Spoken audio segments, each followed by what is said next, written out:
It's Jerningham here. It says the Sun here, Army stand by as Boris Johnson declares war on coronavirus. Now they can see the Army at the back here, at the background, at the back of this, and yeah, some people may laugh at this and think it's not going to happen. It gives you an indication why the Army are standing in the back behind Boris Johnson. People say because it make the picture look good. Are we heading for a war with coronavirus? Is the Army going to help the people? And the people at the beds in the hospital and the staff shortages, or helping the police to help with the people with coronavirus, and knocking on people's doors and taking them down to the labs if they got positive for coronavirus. Who knows? Let's press play in the video. 1 in 5 workers could be off work. Your document says in worst case scenario, the police might have to be redeployed just to deal with serious crime and maintain public order.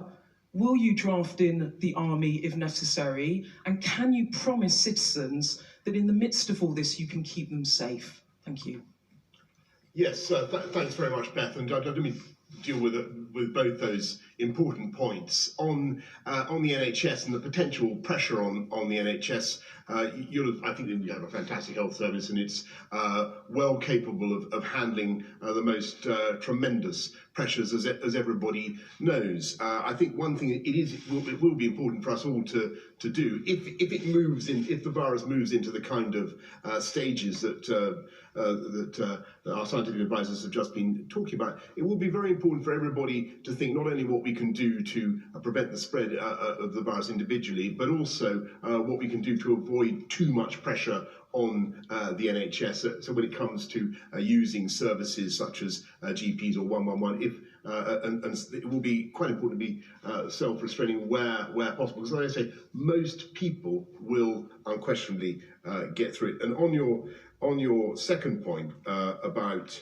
the police and the army and back, there are long-established plans by which the police will, obviously they will keep the public safe, but they will prioritise those things that they have to do, and the army is of course always ready to backfill as and when, but that is under the reasonable worst case scenario. I'm very glad to be joined this morning by the government's Chief Medical Officer and Chief Scientific Advisor.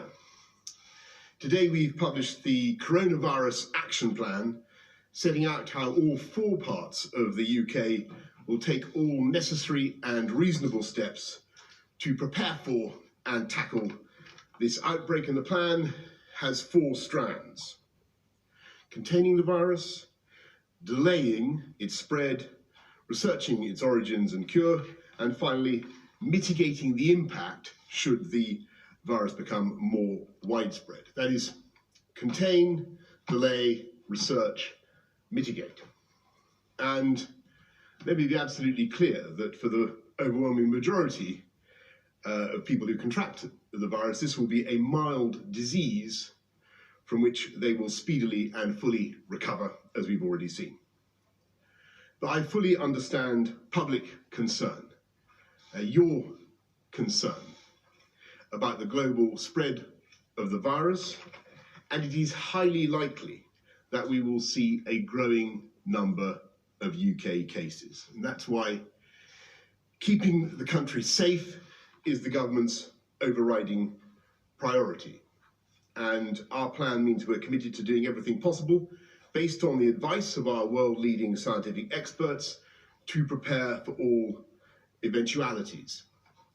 And let's not forget, we already have a fantastic NHS, fantastic testing systems, and fantastic surveillance of the spread of the disease. We will make sure the NHS gets all the support it needs to continue their brilliant response to the virus so far. The plan does not set out what the government will do. It sets out the steps that we could take at the right time and on the basis of the scientific advice. Our country remains extremely well prepared, as it has been since the outbreak began in Wuhan several months ago. Finally, crucially, we must not forget what we can all do to fight this virus, which is to wash our hands. You knew I was going to say this, but wash our hands with soap and water. And forgive me for repeating this, but there will be people first tuning into this for the first time. Wash your hands with soap and hot water for the length of time it takes to sing happy birthday twice. It's simple advice, but it's the single most important thing we can do, as I think our experts would attest. But at this stage, and with the exception of all the points that I have just mentioned, I want to stress that for the vast majority of the people of this country, we should be going about our business as usual. Well, you know, who knows what's really going to happen? Is it going to get worse? There's 53 cases or 51 cases of coronavirus in the UK, and many other countries like Wuhan, China, and Japan, and Italy, France, probably Spain. But it says the army are on standby in the UK, so it could be Northern Ireland, Scotland, and Wales. Anyway, what do you guys think about this? All right, please give it a like, comment, and subscribe. And I shall catch you guys in the next video. Peace.